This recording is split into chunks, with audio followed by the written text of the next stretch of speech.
Mm.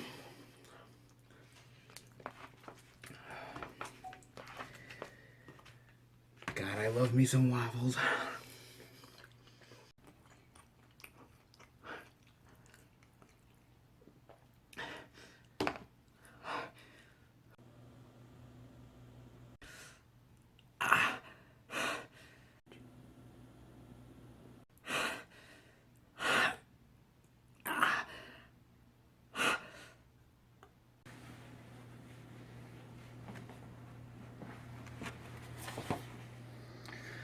I've been checking you for a very long time.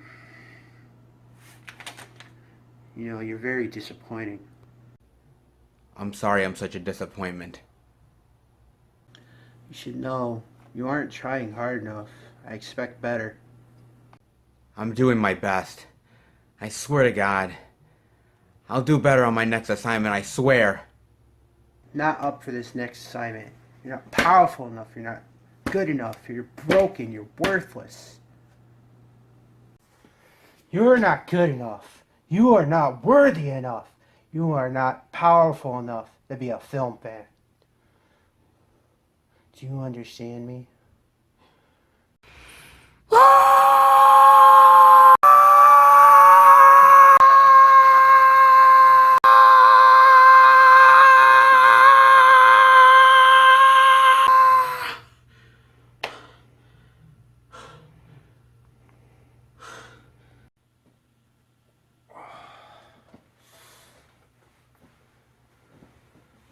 That was perfect.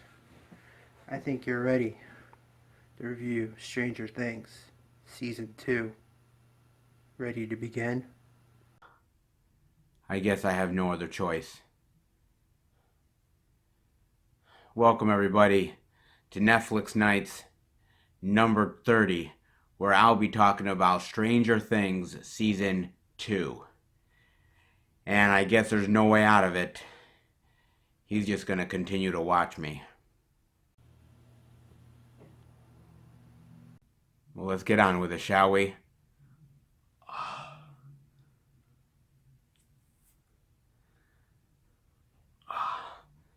And you know what, guys? I can't even give you guys a synopsis on season 2 because honestly, Netflix doesn't even have one. They just have the regular synopsis basically from season 1.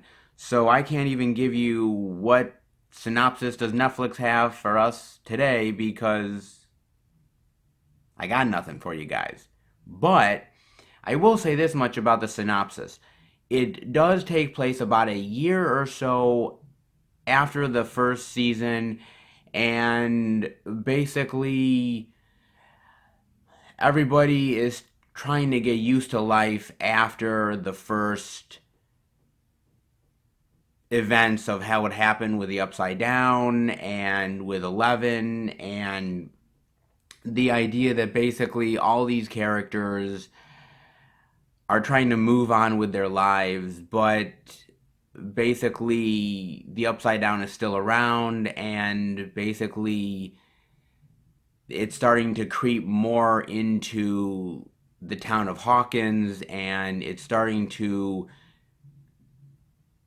all the forces from the Upside Down are starting to get basically unleashed onto the real world. And that's all I'll kind of say to kind of not spoil it too much for you guys. But, I mean, everybody is back here. I mean, you have Mike, Lucas, Dustin, Will, Eleven, Hopper, Joyce, Nancy, Jonathan, Steve Harrington. I mean, all the characters are back. Except for Barb. You know, I mean, come on.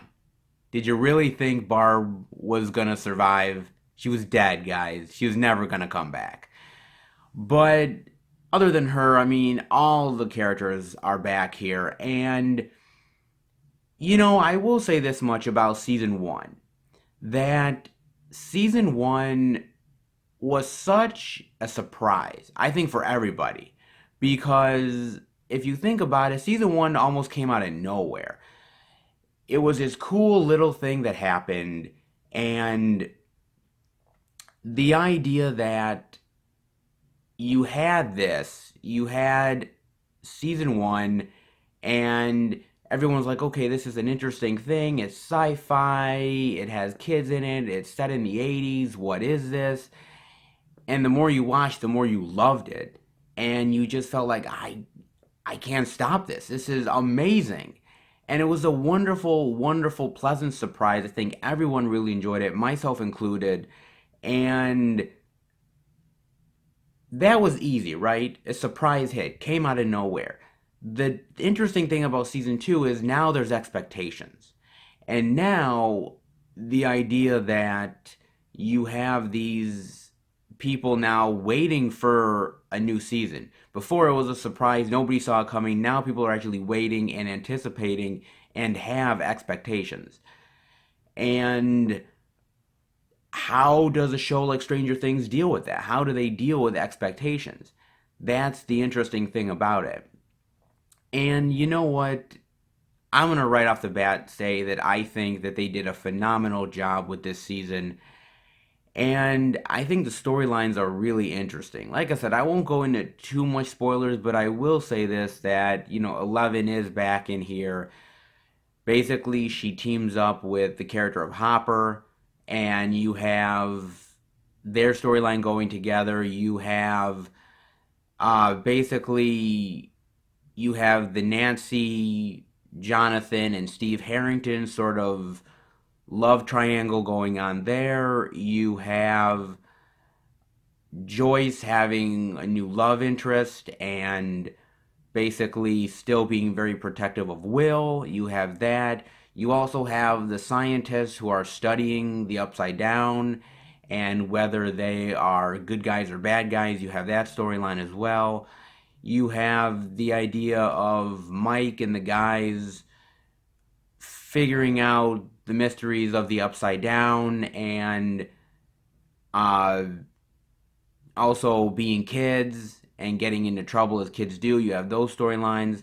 I think you have a lot of really cool storylines in this. And again, trying not to spoil anything for you guys.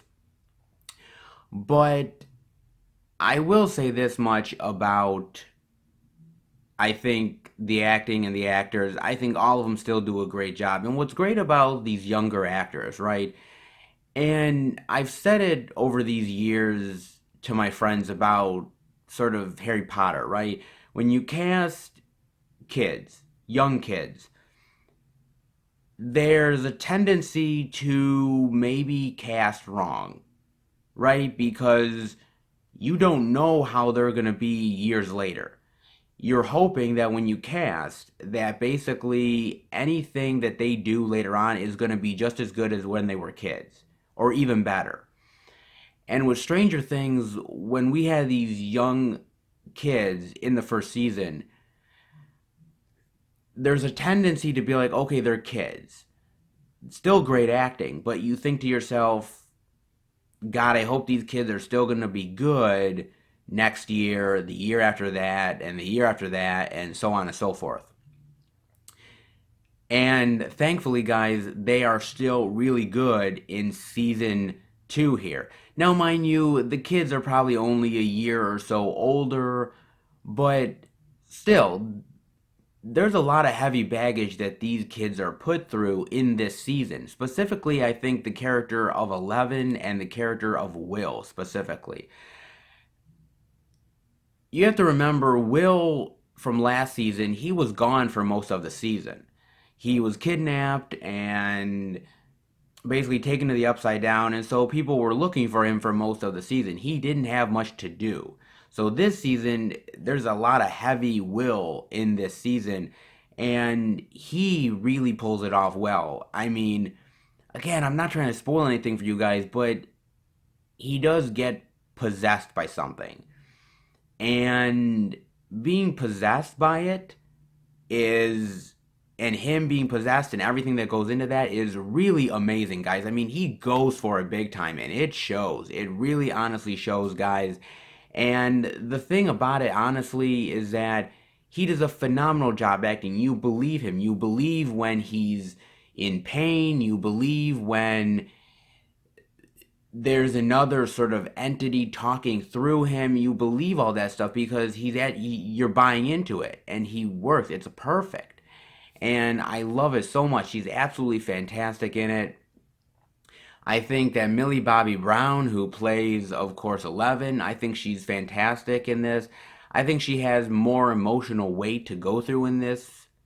There's storylines dealing with searching for her mother, searching for somebody else who could have a different type of powers as her, who also got experimented on, and of course the emotional weight that she's having with sort of almost a father figure in Hopper, and she's fantastic in it. She holds her own completely, and you could tell that she's turning into a great actress. All these kids are turning into a great actors, and it's just good to see. It's good to see these actors really being developed, and you can really feel that they're just upping their game with this season. And the same thing with the adult actors. I mean, I think that you have people like Winona Ryder who plays Joyce, which I think she had a little bit more stuff to do in the first season, but I think she's equally as good in this season.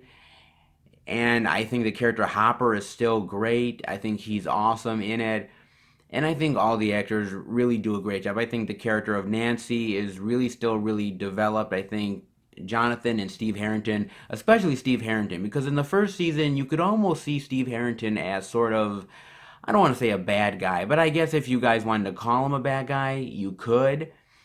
And honestly, it was just a really, really interesting and fantastic storyline that he has. He teams up with Dustin towards the end of the season, and they have this really cool little kind of banter between them, which I really liked. Sort of an older, mature guy in high school who's trying to help out the younger guy who still is trying to figure out girls and being cool and everything. And it was a really cool storyline, guys. They have that.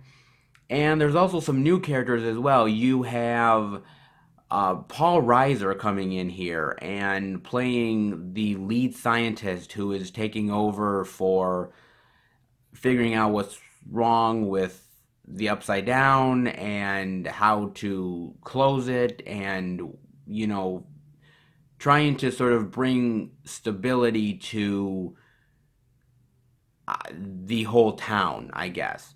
And I'm not going to spoil whether he's a good guy or a bad guy. That's up to you guys, um, to watch it. But I really like Paul Reiser. And honestly, I think a lot of people have forgotten about Paul Reiser over the years. I mean, whether he was in Diner or whether he was in Aliens or that show back in the 90s, Mad About You. Nobody remembers it. Or even that show in the 80s, My Two Dads. I think that was the show. Yeah, I remember that stuff. I remember Paul Reiser. You guys might. I do. I remember him. And I just think he's absolutely awesome. And I was like, wow, I hadn't seen Paul Reiser in years, and he does a really great job in this role. You also have, as I said, Joyce's new love interest, played by Sean Astin. He plays the character of Bob, and oh man, I love Sean Astin in this. I really do. And, you know, by the end of the season, you're so in love with that Bob character that you're like, oh man, he's so great. And Sean Astin plays him so awesome, guys. He really does. Very likable, very ah I want to say he's almost like a teddy bear, really. Somebody who just is somebody who's extremely nice, just a really nice guy. A really nice, lovable guy. And he plays them really great. And I don't know if all that was written or whether or not Sean Astin just brought that to the table, but he did a really great job with it, I thought. And for me, it was absolutely fantastic. He did a great, great job with the role. You also have two other actors who are coming in and playing these two characters who have come to the town because of basically they're a step brother, step sister kind of thing, and basically the parents got married and they moved to the town. And you have the character of Max, who joins sort of the guys in this group very reluctantly. Some want her to be in the group, others don't. Others are kind of attracted to her, others are annoyed by her. I can see how the fan base might not like her. For me, I'm not gonna lie, I enjoyed her. I really did. I thought she was a fantastic actress, and I thought that the role of Max that she plays, I think, is really cool. Kind of a skateboard chick, I would say, who acts tougher than she really is. I thought she did a really, really great job with this role, and I'm looking forward to where she goes in season three. If, she's back in season three, and I don't think why she wouldn't be. But she's absolutely fantastic in this. I also think that the guy, um, I believe, I believe his name is Billy. I believe. I'm kind of blanking on it now. I think it's Billy. He actually does a really great job as well, and he sort of plays sort of this sort of tough guy, uh, sort of I'm too cool for you, I'm a badass type of guy, and he butts heads with Steve Harrington a lot, and the sort of um, altercations between that and everything. And he's a very violent guy too. He's not exactly the most like lovable, cuddly guy you've ever met in your life. He's very sort of um, tough as nails, somebody who doesn't want to take a lot of people's shit, and somebody who, by the way, is just somebody who has extreme anger issues. Uh, I liked his character a lot. I don't know whether or not. I mean, I know he'll be back for season three, I'm guessing. I just don't know what they're going to do with that character. I don't know where he's going to go. Certain characters, I kind of know where they're going to go, or I have an idea where they might go. With that character, I'm a little bit more unsure. I'm thinking to myself, well, you can either go one of two ways. Either he stays the same type of character and just has no character development, or he becomes like a Steve Harrington. But do you really need two Steve Harringtons? You really don't. So I don't know where they're going to go with this guy, but I am interested to find out. I also have to say that there's a bigger budget in this. I think the CGI is far better. I think you have more room to play with this world. I think that, you show more of the upside down, you show more of the creatures. I think you develop this world. And I think that's the thing that I love about this season more than anything else is that they're developing the world of Stranger Things. Season one had a lot of heavy lifting to do. It had to establish the characters, it had to establish the world. We had to start to get to know these characters. We had a lot of introducing to do and a lot of setup. And I think season one is really, really good. I love season one. But you know what, guys? I love season two even more than season one. And I think because a lot of the heavy lifting was done in season one. So you could go into season two just guns blazing and just go right into it. And yes, you still need to set up characters, and yes, you still need to set up situations. But I feel like this was so much better of a season because you get a lot of that stuff out of the way and you can just go right to it.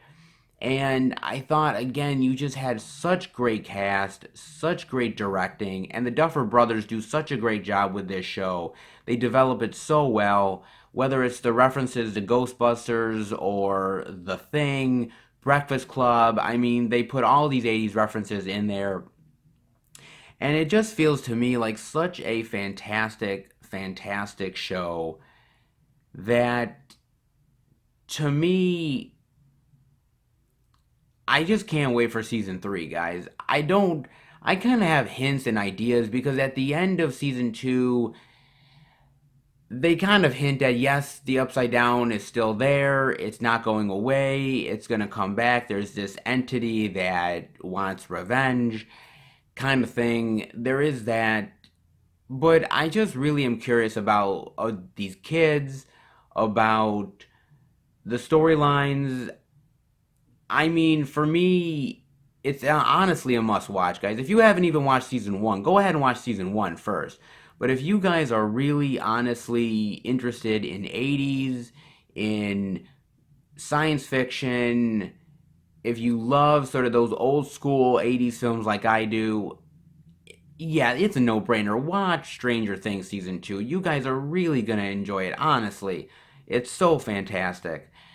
And look, I mean, I'm just interested in where season three is gonna go, and I want season three like now. But I know I'm gonna have to wait probably another year or so to ever get it.